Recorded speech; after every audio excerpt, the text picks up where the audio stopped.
when my son screamed at me, "You're nothing but a burden, Mom. I can't keep supporting you forever." I felt something inside me shatter. After 30 years of working, after raising him alone, that's how he repaid me. His wife, Vanessa, stood behind him with her arms crossed, that cold smile of triumph on her lips as if she'd finally won. I walked out of their house, carrying 2 old suitcases and a heart full of tears. I sat in my room, listening to their muffled voices turn into shouting. Around midnight, Michael knocked on my door. His face looked exhausted, his eyes clouded. "Mom, I think it's time you found your own place. Vanessa and I need our space, and you do too. You've got your savings. You can rent somewhere nice." I stared at him in disbelief, feeling the world collapse around me. You're kicking me out?" He looked away. "No, Mom. It's just, it'll be easier for everyone."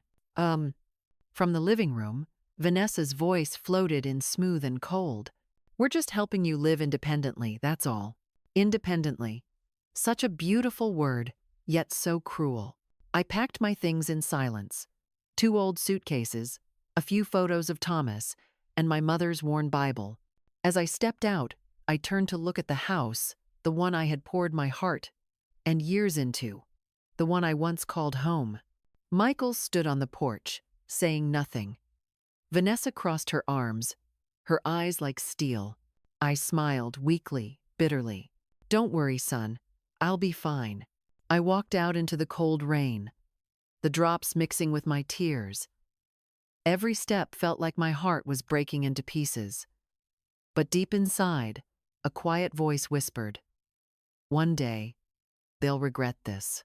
I didn't know then that only a few days later, fate would hand me an unimaginable gift, a small, crumpled lottery ticket that would change my life forever. I rented a small room in an old building in Auburn, about an hour's drive from Sacramento. It was barely 20 square meters, a single bed, a tiny electric stove, and a window facing a quiet alley. Every morning, I made a bowl of oatmeal, sat by the window, and watched the sunlight filter through the torn curtains. The silence was so deep, I could hear the ticking of the clock. The first few days were unbearable. I missed the sound of Michael's footsteps, the smell of morning coffee, even Vanessa's complaining voice from the living room. Now, there was only me and the wind. At night, I took out old photographs, staring at my son's face as a child, his innocent smile that I once adored so deeply. I wondered, what had changed him? Was I too controlling, or did my love suffocate him? I tried not to drown in sorrow. I walked around the neighborhood, talked to a few neighbors, people who also lived alone like me. One of them was Maggie, a widow a few years older than me.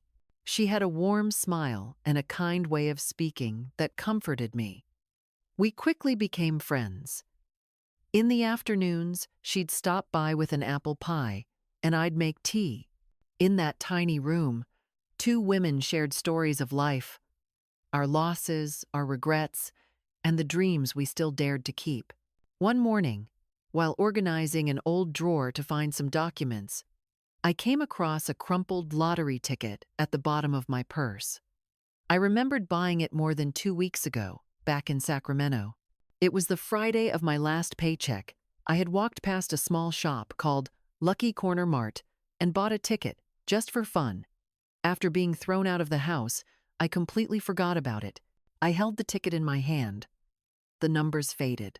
I was about to throw it away, but something stopped me. Why not check? I thought. I opened my old laptop and went to the California lottery results page. When the winning numbers appeared, my heart began to race. I read the ticket once, twice, 3 times. My hands started trembling. They all matched perfectly. I froze in my chair, unable to breathe. I thought I must be dreaming.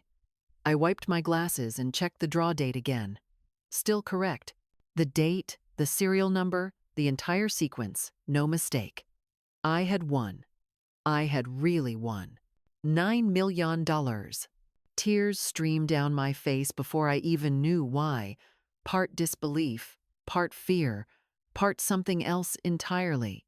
The joy was overwhelming, almost frightening.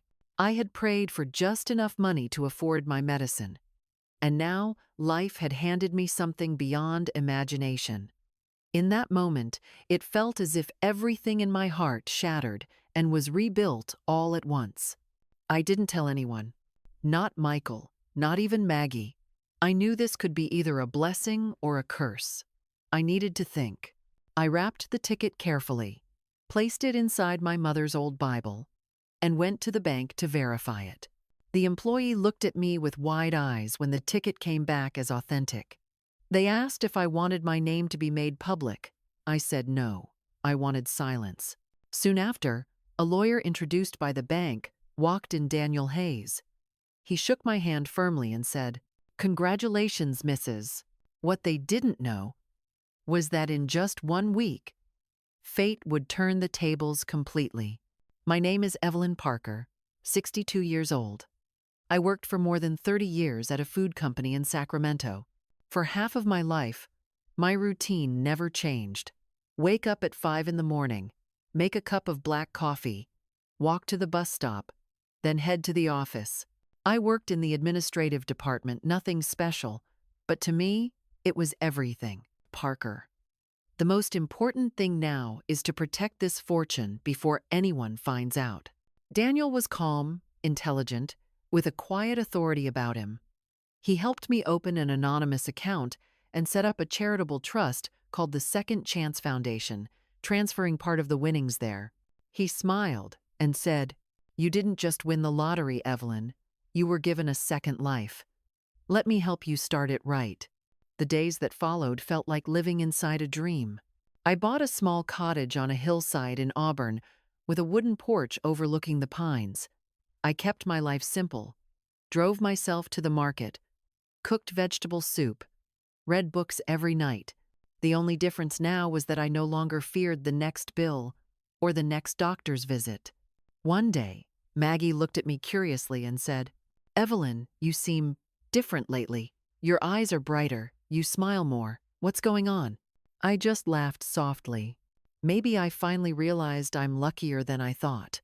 What I really felt was strength. Not the strength that money brings, but the strength of freedom, the kind that comes from knowing you control your own destiny and no one else. Every morning, I'd drive down winding roads, watching the fog lift from the hills, my heart light as the air. I began keeping a journal, writing down everything I'd lived through, especially about Michael. I no longer hated him, but I no longer longed to go back either. He had made his choice. Now I was making mine. But fate wasn't done with me yet. One afternoon, as I was tending to the flowers on my porch, the phone rang. The number on the screen made my heart skip a beat. "Michael." I hesitated for a moment, then answered. His voice was rough, tense. "Mom, I'm sorry. Vanessa and I are going through some tough times. I really need to talk to you." I didn't say anything at first. The wind rustled through the pine trees, carrying with it old memories and the faint smell of rain. Finally, I said softly, "All right, son, I'm always here to listen." When I hung up, I stood there for a long time, staring at the horizon painted gold by the setting Sunday deep inside. I knew one thing for certain: the real storm was only beginning. It took me nearly a week to truly believe what had happened. Some mornings I'd wake up, look out at the porch, and wonder if this was all just a dream. But each time I opened the safe and saw the bank statement confirming the transfer, reality hit me again. I, Evelyn Parker, the woman thrown out of her own home by her son, was now worth $9 million. And yet, strangely, I didn't feel ecstatic. There was no wild excitement, no rush of greed. What I felt most deeply was peace. Perhaps because I had lost so much faith over the years that I no longer knew how to celebrate. Daniel Hayes, my lawyer, helped me handle everything with great care. He advised me not to make any sudden moves, no expensive purchases, no revealing my secret to anyone, especially not family. We met once a week at a small cafe, where he went over every detail of my asset management plan. He had a calm, measured way of speaking that made me feel safe. Many people win the lottery and lose everything, Daniel told me once. Not because of money, but because they let others control their lives. Don't ever let that happen again, Evelyn. I stirred my tea and smiled faintly. I think I already learned that lesson the hard way. From then on, I began a new life, quiet but free. My cottage in Auburn sat on a hill surrounded by pine trees and lavender fields. I picked out every piece of furniture myself: an old oak table, white curtains, a landscape painting from a thrift market. Everything was simple, but for the first time in years, I felt something profound, the feeling of belonging to myself. In the mornings, I exercised on the porch, listening to birdsong. In the afternoons, I worked in the garden, planting daisies and lavender. At night, I turned on a soft lamp, read books, or wrote in my journal the one I called the second chapter of my life. In it, I wrote everything: what I'd learned, what I regretted, and the things I wanted to forgive but still couldn't. Sometimes I thought about Michael. I didn't hate him anymore, I just felt empty. He was my son, yes, but love cannot cure selfishness.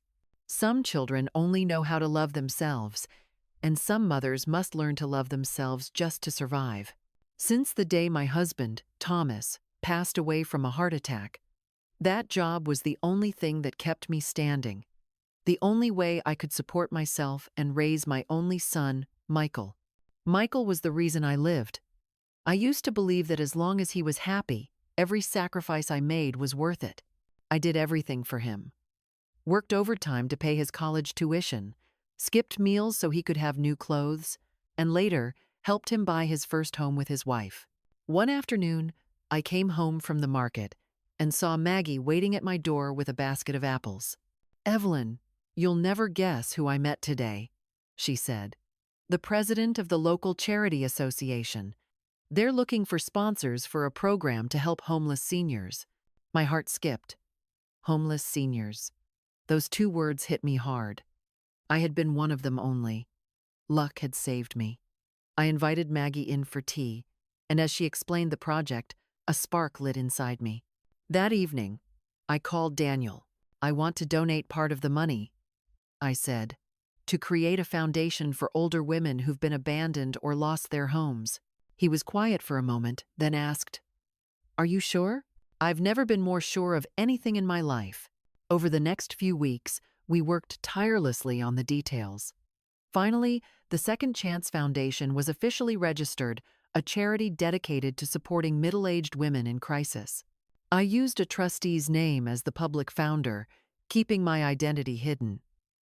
Every time I looked at the paperwork, I felt a sense of relief, as if I were repaying a debt to life itself. At the same time, I began rediscovering the things I had long neglected. I enrolled in an evening painting class, took Italian cooking lessons, and even joined a yoga group for seniors. I made new friends, people who didn't know my past or my wealth. To them, I was simply Evelyn, the kind lady who loves flowers. Life seemed beautifully calm until one morning, Daniel called me, his voice unusually serious. "Evelyn, have you seen the news? A financial firm in Sacramento just declared bankruptcy. The owner's name is Michael Parker." I froze. Daniel continued, "They owe hundreds of thousands. The company's under investigation. I think your son is in deep trouble." I said nothing for a long time. The feeling inside me was strange, not joy, not revenge, just a hollow stillness. After all, he was still my son. But deep down, I knew this was karma's quiet return. 2 days later, Michael called again. This time, his voice trembled. "Mom, I'm sorry for everything. I was wrong. Vanessa and I, we really need help. We lost the house, the car. Could we stay with you for a while?" For a moment, I couldn't breathe. I saw the image of that rainy night, me dragging my suitcases out of his house, hearing the door slam behind me. Now the person standing at my door, begging to return, was him. I took a deep breath and kept my voice calm. All right, son. There's always room for you here. He exhaled in relief, almost crying. Thank you, Mom. I promise. Things will be different. Vanessa feels terrible too. She'll come with me. Vanessa. Her name rolled off my tongue like cold metal. I remembered those icy eyes, that smug smile. Of course, I said softly.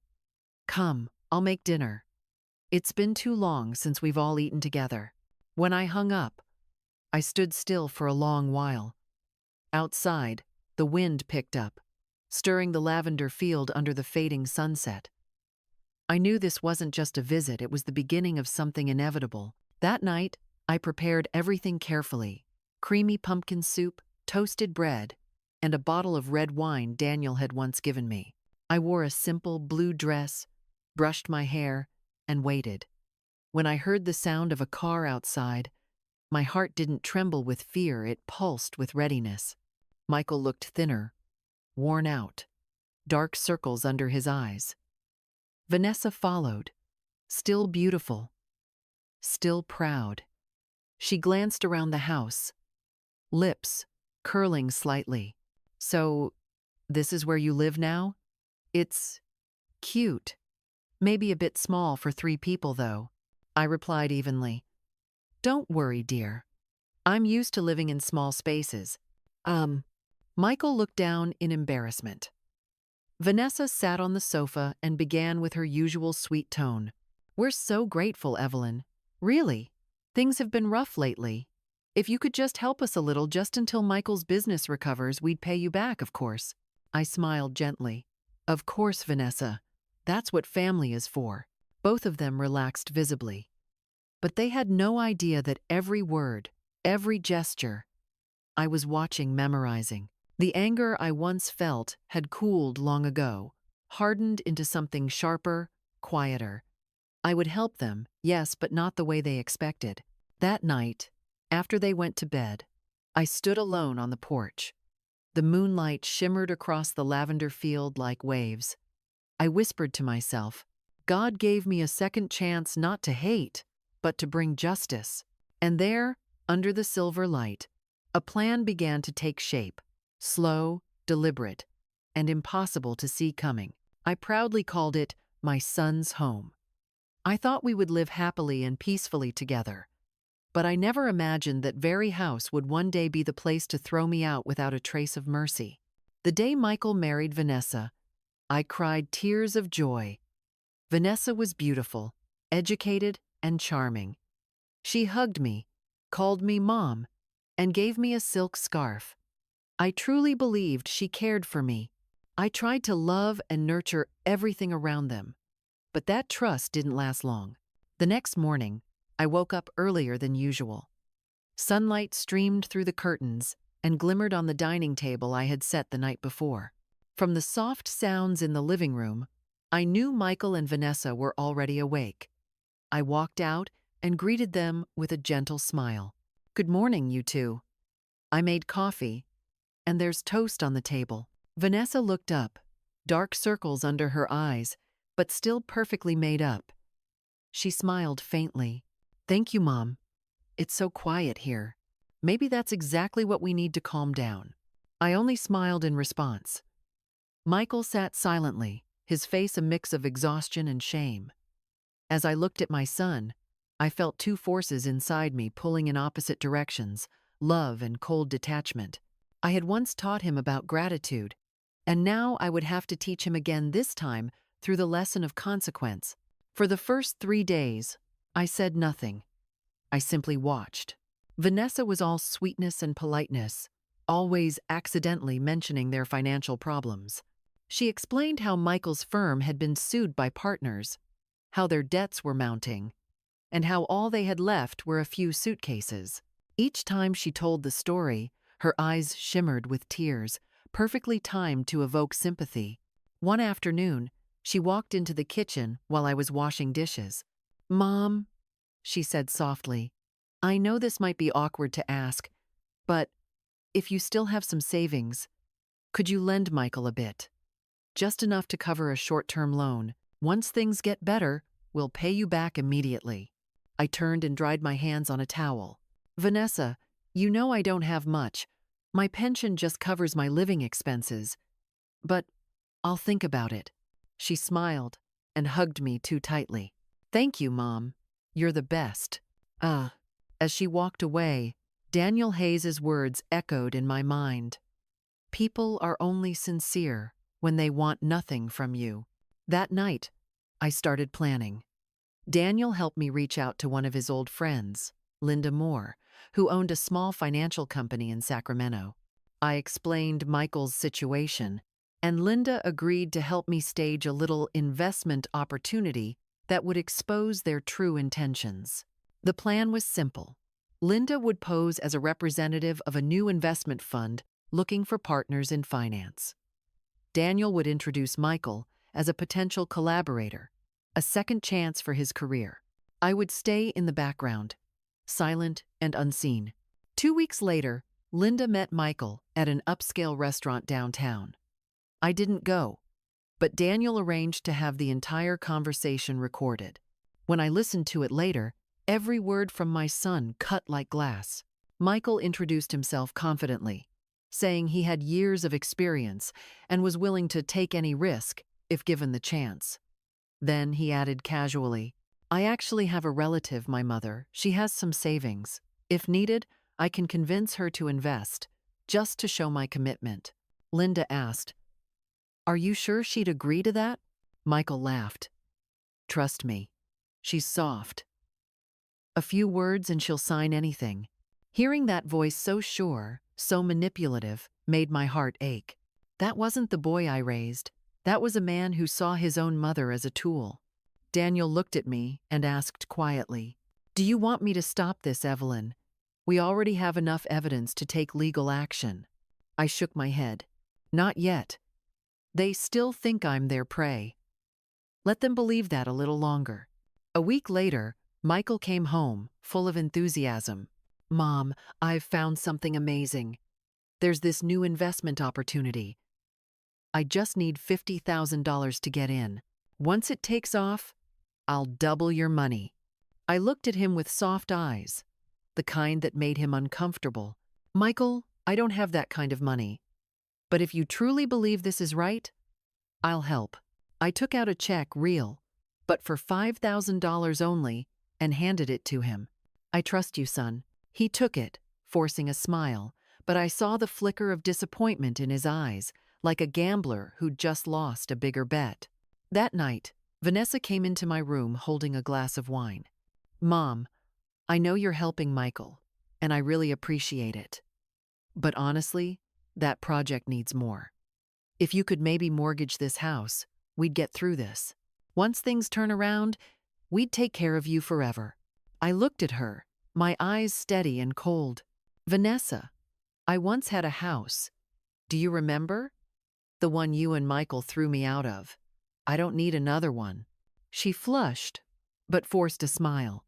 After the wedding, Vanessa began to change cold, distant, and controlling everything in the house. At night, I often heard them arguing about money, about work, and eventually, about me. Vanessa complained that old people need their own space, that maybe Mom should move back to the countryside or find friends her age at a retirement home. Michael first defended me, but over time, his silence said more than words ever could. I tried to ignore it. "Oh, Mom, you misunderstood me. I only meant to help." "Thank you," I said, turning away, my voice calm. "But I don't need help. You two should rest. Tomorrow I'll go to the bank." The next morning, I called Daniel. "It's time," I said quietly. "Send the recordings from that meeting to the Financial Investigation Bureau. Let the truth speak for itself." Things moved faster than I expected. A week later, Linda called to tell me that Michael and Vanessa had been summoned for questioning about fraud and financial manipulation. They tried to deny everything, but the evidence was airtight recordings, fake documents, forged signatures. When the police came to the house, I was sitting on the porch, holding a cup of tea. Michael looked pale. "Mom, what did you do?" I met his eyes calmly. "I didn't do anything, son. I just let the truth do its work. Uh, Vanessa screamed, accusing me of setting them up, calling me cruel. But I stayed silent, watching as they were led away, no shouting, no tears. That evening, when everything was quiet again, Daniel called. Evelyn, it's done. They'll be under investigation, though they might make bail soon. Do you want to press further? I paused, then said softly, no. I don't want them in prison. I just want them to understand what loss feels like. After the call, I stepped onto the porch and looked up at the stars. For the first time in years, I felt light, not because I had won, but because I had reclaimed my peace without hate. The next day, the local paper ran a headline: Couple accused of financial fraud after string of failures. Sources say a family member exposed the scheme. They didn't mention my name, but Michael would know. And perhaps, deep inside, regret had already begun to bloom. Late that night, I wrote in my journal, some mothers forgive out of love, others out of fear. I forgive to be free. There is no heavier burden than holding on to the past.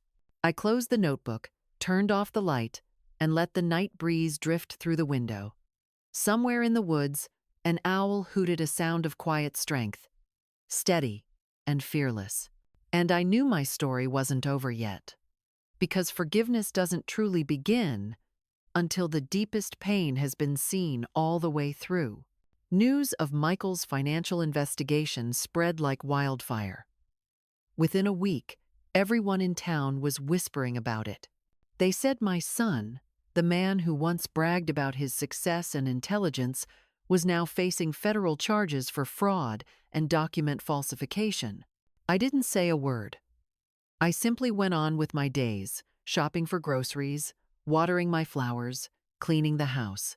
But at night, when I sat on the porch, I could hear a strange sound within myself, not joy, not satisfaction, but the quiet voice of justice. One morning, Daniel came to visit. He carried a thick folder and wore a serious expression. Evelyn, he began, placing the papers on the table, there's something you should know. Michael's case has been handed over to the Federal Bureau. He might actually face prosecution. But there's another way, one that's less cruel. I looked at him calmly. You think I should save him? Daniel sighed. I'm not saying save him.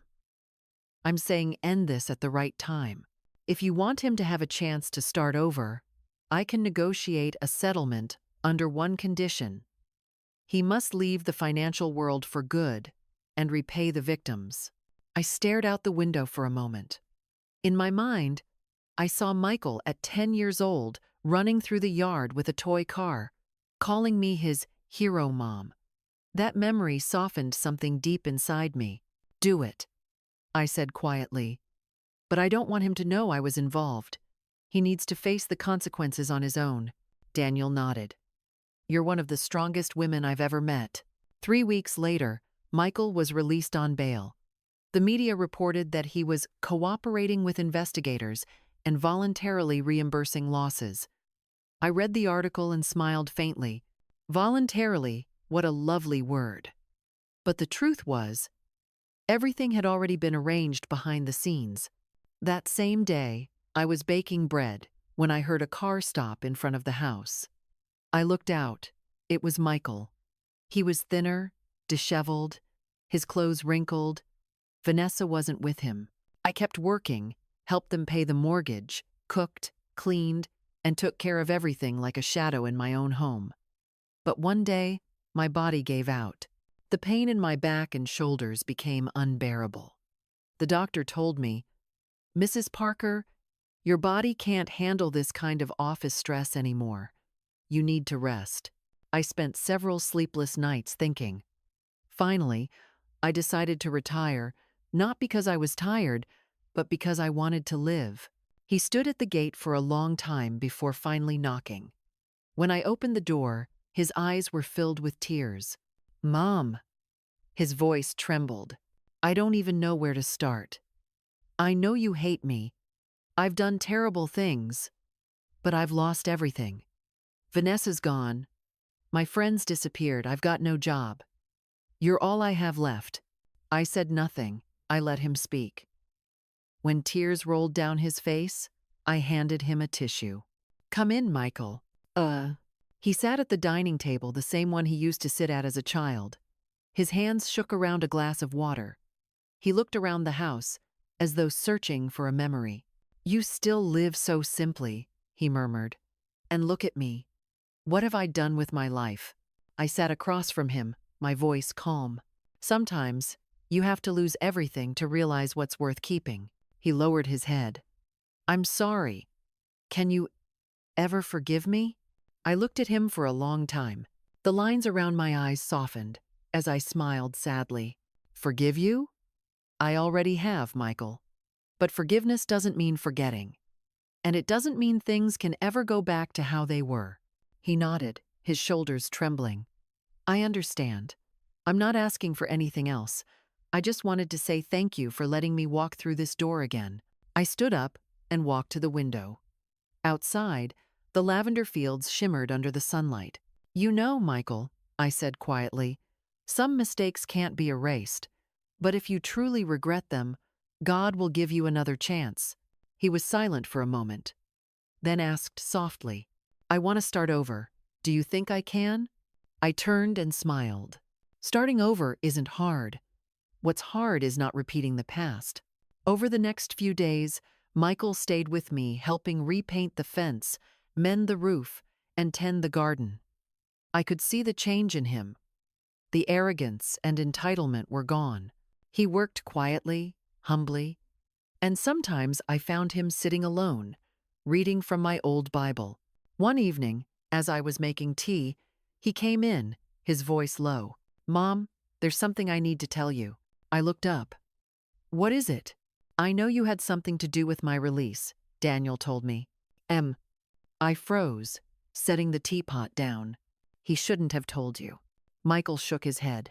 It's okay. I just wanted you to know. I know. And I know you didn't do it for revenge. You did it because you wanted me to have a chance. I looked at my son, no longer the prideful man who once screamed at me, but a human being learning how to bow before his own mistakes. And for the first time in years, peace truly filled my heart.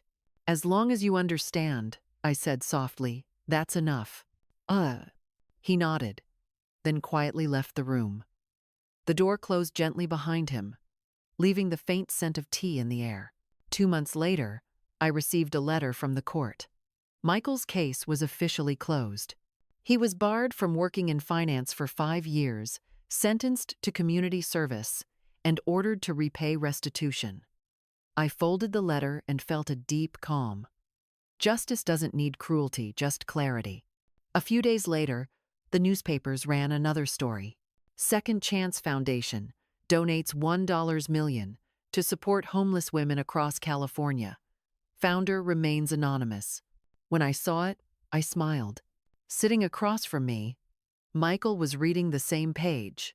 Mom, he said, this foundation sounds familiar. I feigned surprise. Really? Maybe it's just the name. Second chance, it's a good phrase, isn't it? He smiled back but didn't ask anything more. Maybe he knew. Maybe he didn't. Either way, silence can be the purest form of gratitude. One misty autumn morning, I was cutting lavender in the garden while Michael tied the stems into small bundles. We didn't talk much. The sound of the wind through the pines said everything. So, where will you go next? I asked. If it's okay with you, he said. I'd like to stay here for a while. Do some gardening, bake, just live quietly. I'm tired, Mom. I nodded gently. Stay then. But remember, no one can change their life without changing their heart. To sleep in late, to plant flowers, to cook meals I liked, and maybe spend time talking with my son like we used to. I honestly thought that when Michael heard the news, he'd hug me and say, Mom, I'm proud of you. But the first thing he gave me was silence. I remember that Friday afternoon so clearly. I had just received my retirement letter, holding a small bouquet from my coworkers. I walked into the house, smiling brightly. Michael, Vanessa, I have wonderful news. Oh, he looked at me with quiet gratitude. I know, and I promise I won't let you down again. I smiled, turning toward the lavender field in full bloom. Its scent filled the air, light and comforting, like a sigh from heaven. That evening, I wrote in my journal, "Some storms don't come to destroy us, but to wash away what no longer belongs." After the storm, the sky may not be as clear, but the light is different, truer. I put my pen down and looked out at the horizon. The sun was setting, covering the pines in golden honey light. I knew that from now on, Michael and I would never be the same, but perhaps we were finally beginning again. I thought everything had finally ended until one winter afternoon, as snow began to fall softly over the porch of my house in Auburn. I was reading when I heard a knock on the door. It was a light knock, but urgent, like someone who had walked a long way. When I opened it, I froze. Vanessa. She stood there, thinner than before, her hair unkempt, her face pale and bare, her eyes weary and frightened. She clutched an old handbag with only a few items inside. When she saw me, she forced a trembling smile. "Hi. Mom. Can I come in?" I didn't answer. I just stepped aside and opened the door. She entered quietly, looking around the house, her eyes glistening. The air smelled of dried lavender and herbal tea. Vanessa sat down, gripping her bag tightly, her voice hoarse. "Mom, I know. I don't deserve to be here. I made terrible mistakes. I've lost everything. Michael, he doesn't want to see me anymore." I poured tea and placed it in front of her. "Drink this. You must be cold." She nodded, her hands shaking as she lifted the cup. "You know," she said softly, "after everything collapsed, I lost everything, our home, our car, all our friends. Everyone turned their backs on me. You're the only person left who hasn't hurt me, even though I hurt you the most." I stayed silent. No accusations, no bitterness. She went on, her voice breaking. "I know I threw you out, humiliated you, made you suffer. I can't ask you to forget, but please forgive me. I just need a chance to start over. I have nowhere else to go." I studied her for a long time. That face, those eyes that once glowed with arrogance, now belonged to a woman utterly crushed by life.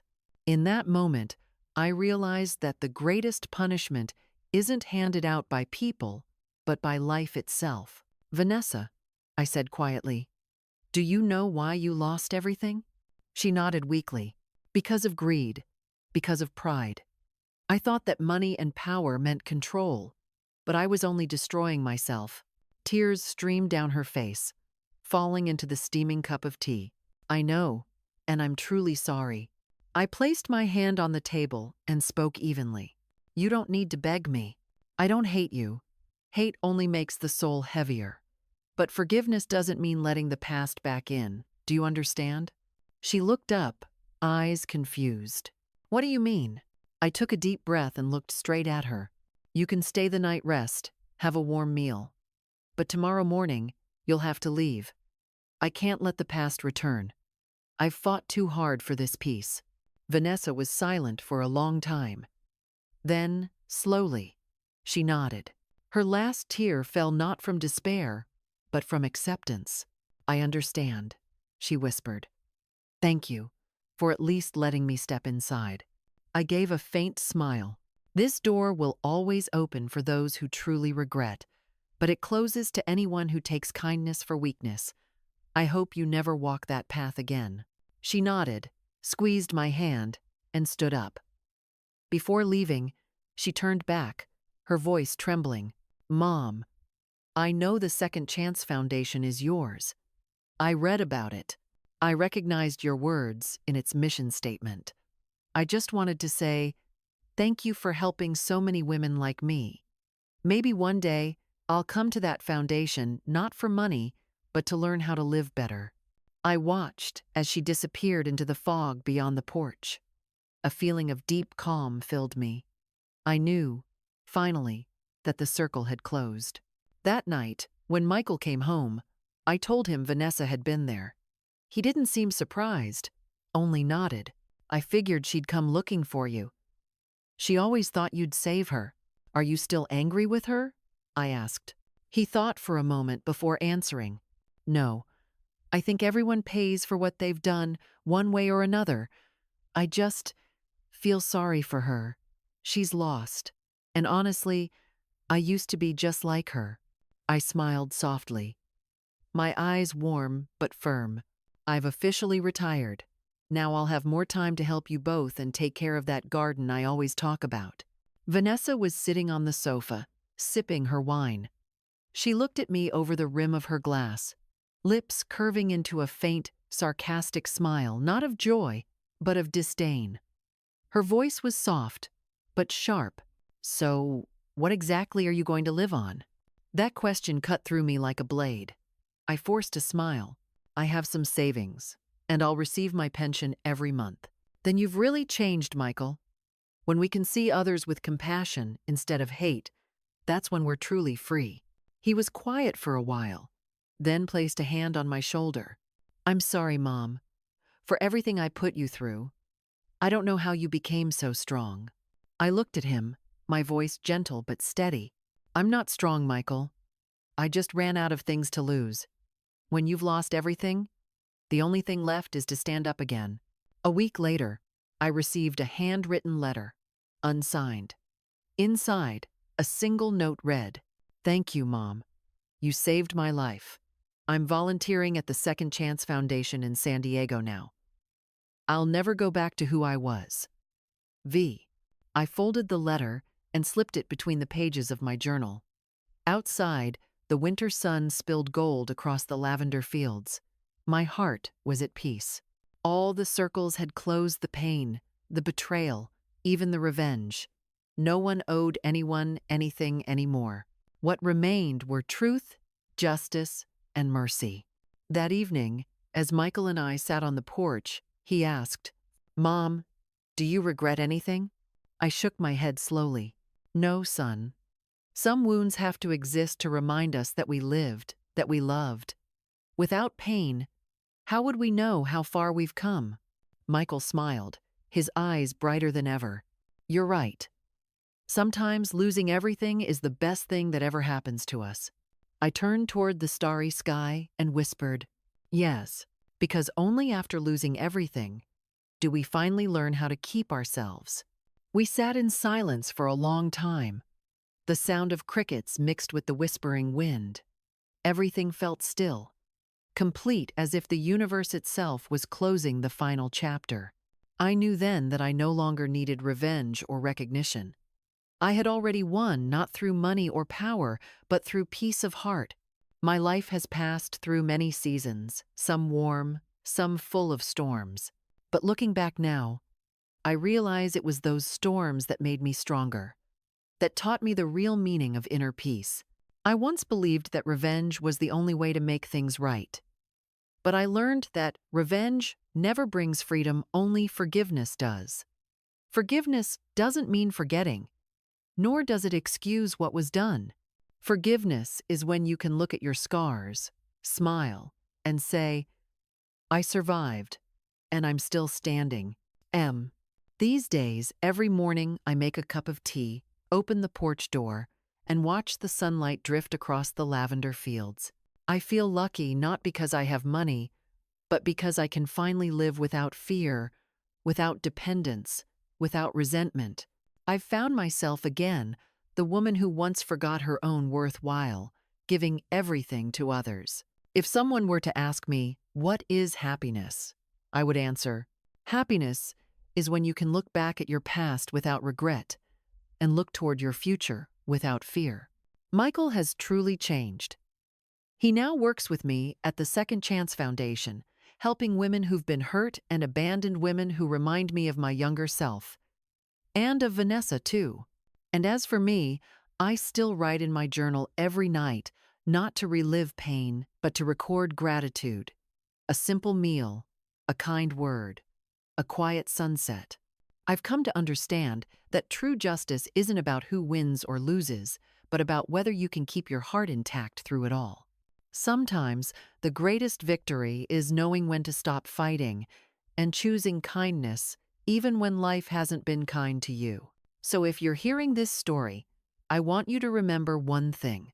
No matter how deeply you've been betrayed, hurt, or abandoned, life will always give you a second chance. Stand up, wipe your tears, and keep walking. Because one day, when you find yourself again, you'll understand that the most precious thing in this world isn't money or power, it's the freedom of your own soul. I don't need much, just being close to my family is enough. Vanessa set her glass down, turned to Michael, and said, "You heard that, didn't you? She's not working anymore. That means more bills, electricity, food, medicine. We can't keep this up forever." Michael, the son I once believed to be gentle and grateful, lowered his head without a word. I waited for him to speak, to defend me, but the only thing I heard was his sigh. That night, the house felt colder than winter.